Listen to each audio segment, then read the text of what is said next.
Hello students, welcome to our channel. Today we are going to discuss about assumptions of the law of diminishing marginal utility. So the first assumption was this law is based upon cardinal measurement of utility. That means utility is measurable in numerical terms. The second one is consumer is a rational man. That means the consumer always wants to get maximum satisfaction. And the third one is the consumer taste and preferences should be constant. That means there should not be any change in the taste of the consumer. The fourth one is units of the commodity are similar. That means there should be same. Similar means same. The commodities should be same in the sense in quality, size, color and taste. And the next assumption is units of the commodity should not be rare collections like stamps, paintings, coins. And the next assumption is the commodities should be suitable in size. That means they should not be neither too big nor too small. The next assumption is commodities should be divisible. That means the commodity should be divided into small units. That means there should be a divisibility of the commodities. And the next assumption was utilities are independent. That means utilities are independent on its own quantity. Okay. The next assumption was there should be a continuity in the consumption of the commodity. That means there should be a continuity. Okay. The consumer has to consume the mangoes in a particular period of time. That means he should not postpone the consumption. That means he should not postpone the consumption of the mangoes. He has to consume the mangoes in that particular time period. There should not be any postponement. Okay. Next assumption was marginal utility of money is constant. So marginal utility of money is assumed to be constant. That means there should be no change in the marginal utility of money. Okay, so what is MU? MU means marginal utility and M means money. That means marginal utility of money is constant. So these are the assumptions. So what are these assumptions? In order to apply the law of diminishing marginal utility, there are certain conditions. Okay, there are certain conditions. If then only the marginal utility law of diminishing marginal utility will be applicable. So law of diminishing marginal utility is applicable only when there are certain conditions. So these conditions we call them as assumptions. Okay. Law of diminishing marginal utility ki కొన్ని assumptions అనేవి ఉన్నాయి. ఏమిటవి? మొదటిది cardinal measurement of utility. అంటే యూటిలిటీని మనం కొలవవచ్చు. ఎలా కొలవవచ్చు? సంఖ్యారూపంలో కొలవవచ్చు. రెండవది consumer is a rational man. అంటే కన్జ్యూమర్ ఎప్పుడూ అధిక సంతృప్తిని కోరుకుంటూ ఉంటాడు. మూడవది కన్జ్యూమర్ యొక్క టేస్ట్ మారకుండా ఉండాలి. సో మ్యాంగోస్ తీసుకుంటున్నాడు కదా, సో మొత్తం అతను మ్యాంగోస్ని మాత్రమే కన్జ్యూమ్ చేయాలి. అంతేగాని ఒకసారి మ్యాంగోస్ని, ఇంకోసారి ఆరెంజెస్ని, ఇంకోసారి పైనాపిల్ని ఇలాగా తన టేస్ట్ అనేది మార్చకూడదు అనమాట. మ్యాంగోస్ని కన్జ్యూమ్ చేస్తున్నాడు కదా, సో మ్యాంగోస్ని మాత్రమే కన్జ్యూమ్ చేయాలి. సో మ్యాంగోస్ని కన్జ్యూమ్ చేయాలి కానీ వేరే టేస్ట్లకి వెళ్ళకూడదు. అంటే వేరే ఫ్రూట్స్ని మార్చకూడదు అనమాట. టేస్ట్లు మారకూడదు. కన్జ్యూమర్ యొక్క టేస్ట్ అనేది మారకూడదు. అప్పుడు మాత్రమే ఈ సూత్రం అనేది వర్కౌట్ అవుతుంది. The next assumption units of the commodity are similar. Similar అంటే ఒకేలా ఉండాలి వస్తువులు. ఓకే. కమోడిటీస్ అంటే మ్యాంగోస్ అన్నీ కూడా ఒకలానే ఉండాలి. అంటే మ్యాంగోస్ క్వాలిటీలోను, మ్యాంగోస్ యొక్క టేస్ట్లోను, మ్యాంగోస్ యొక్క కలర్లోను సో సేమ్గా ఉండాలి. సిమిలర్ అంటే ఏంటి? సేమ్. అవి సేమ్గా ఉండాలి. మ్యాంగోస్ అన్నీ కూడా మ్యాంగోస్ తీసుకుంటున్నాడు కదా కన్జ్యూమరు, సో అవన్నీ మ్యాంగోస్. కన్జ్యూమర్ తీసుకునే మ్యాంగోస్ అన్నీ కూడా సేమ్గా ఉండాలి, ఒకేలాగా ఉండాలి. తర్వాత అజంప్షన్ కమోడిటీస్ అంటే మ్యాంగోస్ అంటే కమోడిటీస్ తీసుకుంటున్నాడు కదా, ఆ కమోడిటీస్ రేర్ కలెక్షన్స్ అయి ఉండకూడదు.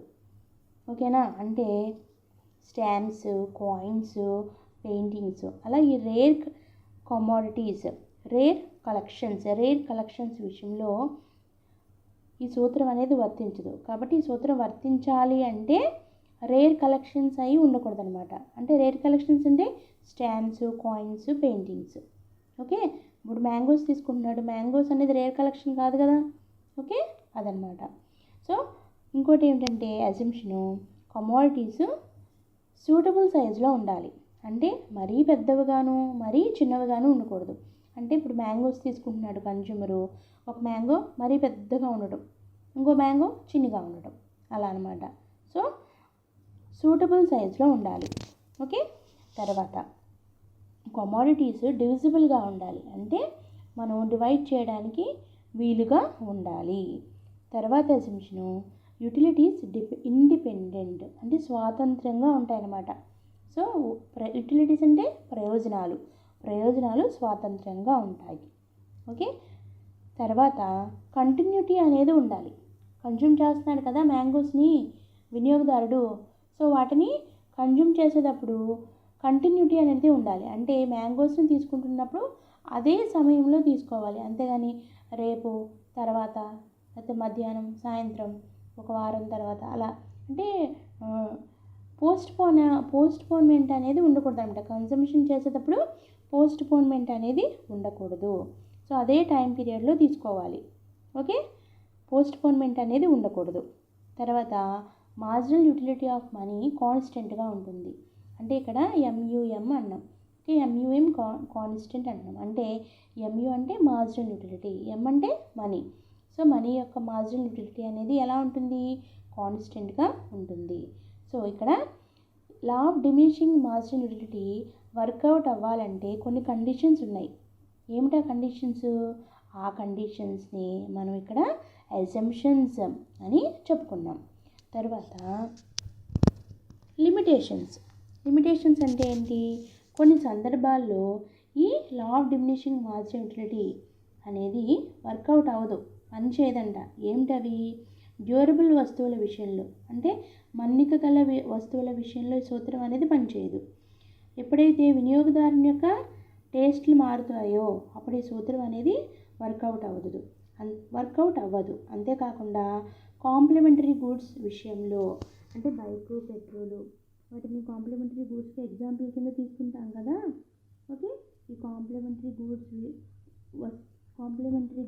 విషయంలో ఈ సూత్రం అనేది వర్కౌట్ అవ్వదు. అంతేకాకుండా indivisible goods. Okay, indivisible goods అంటే గూడ్స్ని మనం డివైడ్ చేయడం అనేది కుదరదు. ఉదాహరణకి ఫ్యాన్. సో అటువంటి వస్తువుల విషయంలో సూత్రం అనేది వర్కౌట్ అవ్వదు. ఓకే, నెక్స్ట్ రేర్ కలెక్షన్స్ విషయంలో, ఇప్పుడు పెయింటింగ్స్ ఉన్నాయి. పెయింటింగ్స్ విషయంలో ఈ law of diminishing marginal utility అనేది వర్కౌట్ అవ్వదు. ఎందుకంటే పెయింటింగ్స్ అన్నీ ఒకలానే ఉండవు కదా. ఒక్కొక్క పెయింటింగ్ వేరుగా ఉంటుంది. ఒక పెయింటింగ్ ఒకలా ఉంటుంది, ఇంకో పెయింటింగ్ అనేది ఒకలా ఉంటుంది. ఒక పెయింటింగ్ని చూడంగానే వినియోగదారుడికి ఒక రకమైన సంతృప్తి వస్తుంది. సో ఇంకొక పెయింటింగ్, ఓకే, పక్షులు పెయింటింగ్స్, ఓకే, కొండలు, లోయలు, సో రకరకాల పెయింటింగ్స్ ఉంటాయి కదా. ఓకే, ఈ పెయింటింగ్స్ని చూసినప్పుడల్లా వినియోగదారునికి ఒక రకమైన సంతృప్తి అనేది కలుగుతుంది. సో అటువంటి రేర్ కలెక్షన్స్ విషయంలో ఈ సూత్రం అనేది పనిచేయదన్నమాట. No continuity in the consumption. So continuity లేనప్పుడు, పోస్ట్పోన్మెంట్ ఉన్నప్పుడు, ఎప్పుడైతే పోస్ట్పోన్మెంట్ ఉంటుందో అప్పుడు ఈ సూత్రం అనేది పనిచేయదు.